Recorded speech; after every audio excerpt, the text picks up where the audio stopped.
Hello friends, कैसे आप सभी। उम्मीद कर रहा हूँ आप सभी लोग बहुत अच्छे हो, आपकी तैयारी बहुत अच्छी चल रही है। फ्रेंड्स, हम लोग आजकल हिस्ट्री पढ़ रहे हैं। हिस्ट्री में हम लोग दिल्ली सल्तनत के बारे में सारी जानकारी कर रहे हैं। दिल्ली सल्तनत में हम लोग दो चैप्टर कंप्लीट कर चुके हैं। एक तो फर्स्ट टॉपिक कंप्लीट किया था गुलाम वंश के बारे में, सेकंड हमने पढ़ा था खिलजी वंश के बारे में, और अब हम लोग पढ़ने जा रहे हैं तुगलक वंश के बारे में।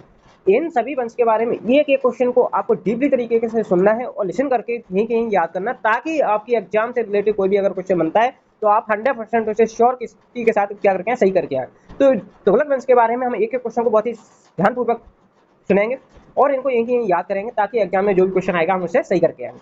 चलिए विदाउट टाइम वेस्ट अपनी क्लास को कंटिन्यू करते हैं और एक क्वेश्चन को ध्यानपूर्वक सॉल्व करते हैं। फर्स्ट क्वेश्चन क्या बनता है कि तुगलक वंश की स्थापना कब हुई थी। तुगलक वंश की स्थापना कब हुई थी? 1320 ईस्वी में हुई थी। किसके द्वारा की गई थी? गयासुद्दीन तुगलक खुसरो शाह को पराजित करके दिल्ली के सिंहासन पर बैठा था। कौन? तुगलक वंश। तुगलक वंश की 1320 ईस्वी में गयासुद्दीन तुगलक ने इसकी स्थापना कर दी।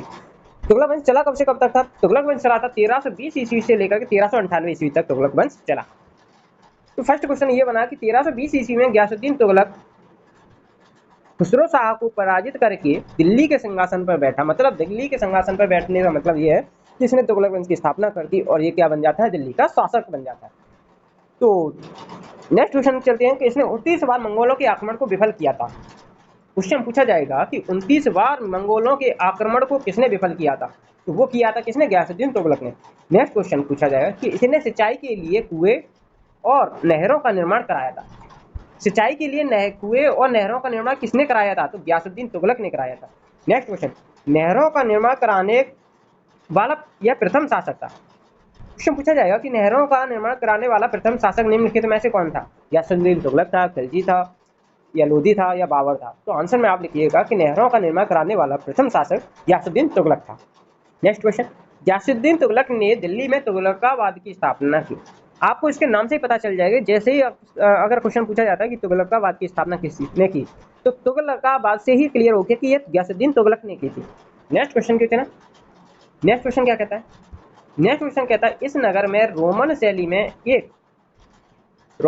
एक दुर्ग का निर्माण करवाया जिससे 56 कोट कहते हैं। इस नगर मतलब तुगलकाबाद, इस नगर में रोमन शैली में, एक शैली का नाम है रोमन शैली में, एक दुर्ग का निर्माण करवाया जिससे क्या कहते हैं? जिससे 56 कोट कहते हैं। 56 कोट किसे कहते हैं? एक दुर्ग का जो निर्माण कराया था गयासुद्दीन तुगलक ने, उसको क्या कहते हैं? 56 कोट कहते हैं।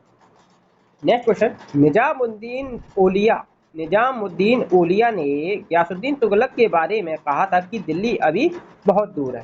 क्वेश्चन पूछा जाए कि गयासुद्दीन तुगलक के बारे में ये किसने कहा था कि दिल्ली अभी बहुत दूर है? तो वो कहा था निजामुद्दीन औलिया ने। किसने? Nizamuddin Auliya. Question clear? Next question क्यों चले?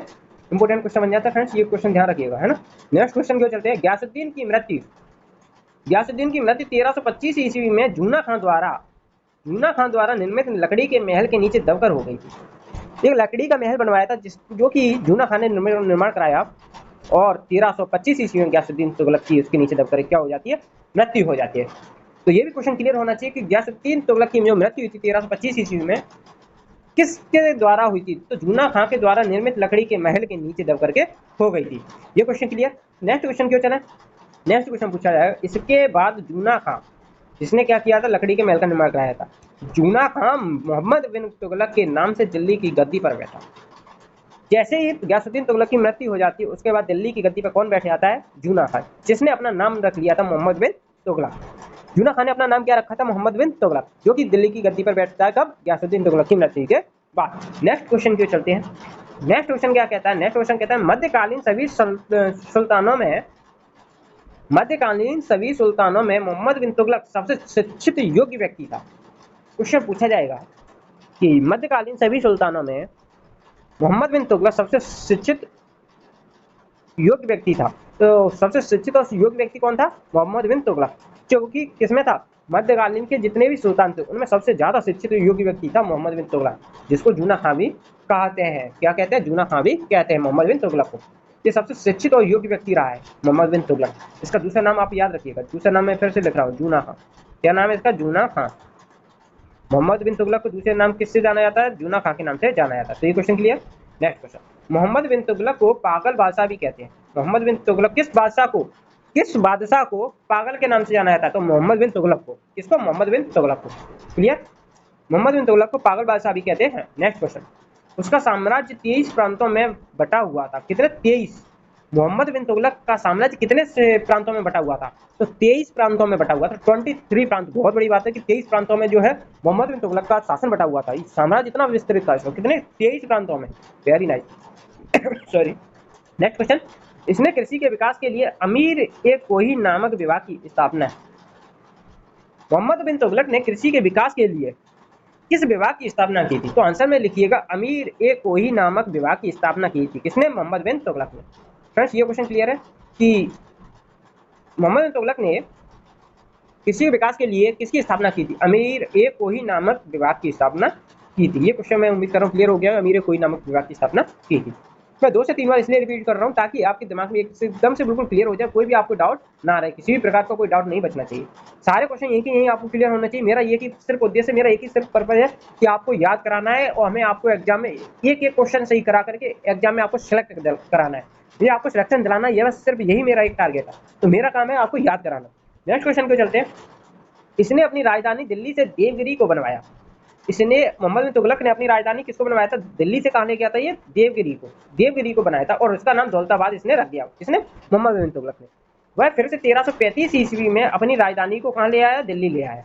पहले इसने कहाँ ले गया? दिल्ली से देवगिरी ले गया, देवगिरी। और ये 1335 ईस्वी में क्या करता है? लौट करके कहाँ ले आता है? दिल्ली ले आता है।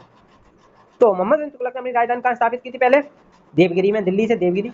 और फिर ये 1335 ईस्वी में कहाँ लाता है? लौट कर दिल्ली ले आता है। नेक्स्ट क्वेश्चन, मोहम्मद बिन तुगलक ने साकेंद्रिक मुद्रा का प्रचलन किया था। क्वेश्चन पूछा जाएगा कि साकेंद्रिक मुद्रा का प्रचलन किसने किया था? तो आंसर में लिखिएगा मोहम्मद बिन तुगलक ने किया था। नेक्स्ट क्वेश्चन, वह प्रथम सुल्तान था जो हिंदुओं के त्योहारों में भाग लेता था। हिंदुओं के त्योहारों में भाग लेने वाला पहला सुल्तान कौन था? मोहम्मद बिन तुगलक था। नेक्स्ट क्वेश्चन, मोरक्को यात्री इब्न बतूता मोहम्मद बिन तुगलक के दरबार में 1333 ईस्वी में आया था। मोरक्को का यात्री था कौन? इब्न बतूता, जो कि मोहम्मद बिन तुगलक के दरबार में कब आया था? 1333 ईस्वी में आया था। कब आया था? 1333 ईस्वी में आया था। क्वेश्चन क्लियर है? क्वेश्चन क्या पूछा जाएगा? क्वेश्चन पूछा जाएगा कि मोरक्को यात्री जो इब्न बतूता था वो मोहम्मद बिन तुगलक के दरबार में कब आया था? वो आया था 1333 ईस्वी में आया था। नेक्स्ट क्वेश्चन पूछा जाएगा कि इब्न बतूता ने रेहला नामक पुस्तक लिखी है। क्या नाम है इस पुस्तक का? नाम है रेहला। इस पुस्तक को ध्यान से याद कर लीजिए, इंपोर्टेंट क्वेश्चन बन जाता है। जो भी पुस्तक से रिलेटेड क्वेश्चन बनते हैं उन्हें हमेशा आप याद कर लिया करो, या एक ही साइड से जहां जीएस पढ़ते हैं उसमें नोट डाल के उस ऐसे पॉइंटों को लिख लिया करें, जिससे आपको ये डायरेक्टली एग्जाम में क्या होते हैं, डायरेक्टली ऐसे क्वेश्चन पूछते जाते हैं, आप उन्हें विदाउट टाइम वेस्टिंग अपने टिक कर दोगे। नेक्स्ट तो ये क्वेश्चन ये बना क्या कि इब्न बतूता की पुस्तक का नाम क्या है? तो वो इब्न बतूता की पुस्तक का नाम है रेहला। क्या? रेहला। नेक्स्ट क्वेश्चन क्यों चले? नेक्स्ट क्वेश्चन है, मोहम्मद बिन तुगलक की मृत्यु कितने ईस्वी में हो गई थी? मोहम्मद बिन तुगलक की जो मृत्यु हुई थी वो 1351 ईस्वी में हुई थी। कब? 1351। ये डेट याद रखा करें। मृत्यु कब हुई थी? जन्म कब हुआ था? पुस्तक के नाम क्या है? ऐसे क्वेश्चन आपको अक्सर एग्जाम में देखने को मिलते हैं, इसलिए ऐसी चीजों का आप अवश्य ध्यान से याद कर लिया करो। तो मोहम्मद बिन तुगलक की मृत्यु कब हुई थी? 1351 ईस्वी में हुई थी। यह शेख अलाउद्दीन का शिष्य था। मोहम्मद बिन तुगलक किसका शिष्य था? शेख अलाउद्दीन। शेख अलाउद्दीन इसके गुरु का नाम है। क्या? किनका नाम है? शेख अलाउद्दीन मोहम्मद बिन तुगलक के गुरु का नाम है। मोहम्मद बिन तुगलक के अगर गुरु पूछ लिया जाए तो आपको क्या लिख देना? शेख अलाउद्दीन। नेक्स्ट क्वेश्चन के चलते, 1351 ईस्वी में फिरोज शाह तुगलक शासक बना। 1351 ईस्वी में फिरोज शाह तुगलक जो क्या बन जाता है? शासक बन जाता है। तो नेक्स्ट क्वेश्चन के चलते हैं, इसने उड़ीसा के 1351 फिरोज शाह तुगलक शासक बन जाता है। इसने उड़ीसा के जगन्नाथ मंदिर को ध्वस्त करवाया दिया। ये कितना ही गद्दार व्यक्ति था कि इसने जो है उड़ीसा का जो जगन्नाथ मंदिर है उसी को ध्वस्त करवा दिया था। किसने? फिरोज शाह तुगलक ने। जैसे ये गद्दी पे बैठा उसने सबसे पहले यही बुरा काम किया कि इसने इस मंदिर को तोड़वा दिया, इस मंदिर पर आक्रमण किया। क्यों? क्या मिला इसे? लेकिन ये इतना अपद्रवी व्यक्ति हुआ है कि इसने सबसे पहले हिंदू धर्म को ही नुकसान पहुंचाने के लिए सबसे पहले इसने जगन्नाथ मंदिर का ध्वस्त किया, फिरोज शाह तुगलक ने। कब किया था फिरोज शाह तुगलक ने जगन्नाथ मंदिर को? 1351 ईस्वी में। नेक्स्ट क्वेश्चन की, जब 1351 में क्या हुई थी? मोहम्मद बिन तुगलक की मृत्यु हो गई थी। तो उसी समय 1351 फिरोज शाह तुगलक क्या बन जाता है?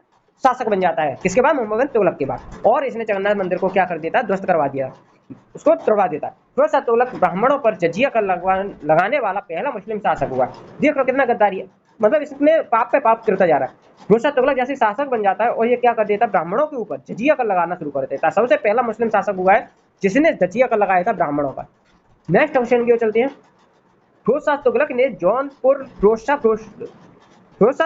जौनपुर फिरोजपुर, फिरोजाबाद, फतेहाबाद जैसे 300 नगर की स्थापना की थी। क्वेश्चन पूछा जाएगा कि जौनपुर की स्थापना किसने की थी, या फिरोजपुर की स्थापना किसने की थी, फिरोजाबाद की स्थापना किसने की थी, फतेहाबाद की स्थापना किसने की थी। तो आंसर में लिखिएगा कि फिरोज शाह तुगलक ने स्थापना की थी। किसकी? इन सभी की, चाहे जौनपुर हो, फिरोजपुर हो, फिरोजाबाद हो, फतेहाबाद हो, ऐसे इसमें 300 नगरों को बसाया था फिरोज शाह तुगलक ने। नेक्स्ट क्वेश्चन, फिरोज शाह तुगलक ने एकता प्रथा की द्वारा शुरुआत कर दी। एकता प्रथा की द्वारा शुरुआत किस शासक ने की थी? तो आंसर में लिखिए फिरोज शाह तुगलक ने की थी। ये क्वेश्चन बहुत इंपॉर्टेंट बन जाता है कि एकता प्रथा की द्वारा शुरुआत किसने की थी? तो फिरोज शाह तुगलक ने की थी। नेक्स्ट क्वेश्चन, फिरोज शाह तुगलक के शासन काल में दासों की संख्या सर्वाधिक थी। यह क्वेश्चन इंपॉर्टेंट है कि फिरोज शाह तुगलक के शासन काल में दासों की संख्या सर्वाधिक थी या। नेक्स्ट क्वेश्चन, फिरोज शाह तुगलक ने लगभग 1200 बाग लगवाए। इसने बगीचों का भी निर्माण कराया। किसने? लगभग 1200 बगीचों का निर्माण कराया। मेरठ और टोपरा से अशोक के स्तंभों को लाकर दिल्ली में फिरोज शाह तुगलक ने स्थापित किया है। मेरठ और टोपरा से अशोक के स्तंभों को ला करके दिल्ली में फिरोज शाह तुगलक ने स्थापित करवा दिया था। क्वेश्चन पूछा जाएगा कि अशोक के स्तंभों को दिल्ली में फिरोज शाह तुगलक ने स्थापित कराया था, वो कहां से लाए गए थे? वो मेरठ और टोपरा से अशोक के स्तंभों को ला करके इसने क्या किया? दिल्ली में फिरोज शाह तुगलक ने स्थापित करवाया था। नेक्स्ट क्वेश्चन पूछा जाएगा, फिरोज शाह तुगलक ने 5 बड़ी नहरों का निर्माण करवाया। नेक्स्ट क्वेश्चन, इसने अपनी आत्मकथा फुतुहात ए फिरोजशाही की रचना की। फिरोज शाह तुगलक ने अपनी आत्मकथा की रचना किस नाम से की है? तो फुतुहात ए फिरोजशाही के नाम से इसने अपनी आत्मकथा की रचना की है। क्या नाम था इसकी रचना का? नाम था फुतुहात ए फिरोजशाही। इसकी आत्मकथा का नाम क्या था? फुतुहात ए फिरोजशाही। कंप्लीट हो गया। मैं उम्मीद कर रहा हूँ ये क्वेश्चन आपको डायरेक्टली याद ही हो गया होगा। जब भी आप फुतुहात ए फिरोजशाही देखोगे आपको तुरंत याद आ जाएगा कि ये किसकी आत्मकथा है? फिरोज शाह तुगलक की आत्मकथा है। नेक्स्ट क्वेश्चन पे चलते। इस वंश का अंतिम शासक नसरुद्दीन महमूद शाह तुगलक था। इस वंश का अंतिम शासक कौन था? नसरुद्दीन महमूद शाह तुगलक था। नेक्स्ट क्वेश्चन पे चलो। तैमूर लंग ने नसरुद्दीन महमूद शाह तुगलक के समय में 1398 ईस्वी में दिल्ली पर आक्रमण किया था। तैमूर लंग ने दिल्ली पर आक्रमण कब किया था? 1398 ईस्वी में किया था। तैमूर लंग ने दिल्ली पर आक्रमण कब किया था? तो 1398 ईस्वी में किया था। किसके समय में किया था? नसरुद्दीन महमूद शाह तुगलक के समय में 1398 ईस्वी में दिल्ली पर आक्रमण किया था। क्लियर? ये नाम याद होना चाहिए कि तैमूर लंग ने किसके शासनकाल में आक्रमण किया था? नसरुद्दीन महमूद शाह तुगलक के शासनकाल में तैमूर लंग ने 1398 ईस्वी में दिल्ली पर आक्रमण किया था। मैं उम्मीद कर रहा हूँ आपको सारे क्वेश्चन तुगलक वंश से रिलेटेड जो भी थे बन सकते थे वो मैंने आपको सभी करा दिए। सारे आपको क्लियर हो गए होंगे। किसी प्रकार का कोई डाउट आपके मन में नहीं बचा होगा। अगर फिर भी आपको कोई किसी क्वेश्चन में डाउट है, किसी प्रकार का डाउट है, तो आप हमें कमेंट बॉक्स में जाकर के पूछ सकते हैं और अपना किसी प्रकार के डाउट को हमसे शेयर कर सकते हैं कि सर हमें ये डाउट है, हम उसके कमेंट का आपकी का रिप्लाई अवश्य करें। चलिए फ्रेंड्स, मिलते हैं आपसे नेक्स्ट वीडियो में। तब तक के लिए बाय, टेक केयर, जय भारत।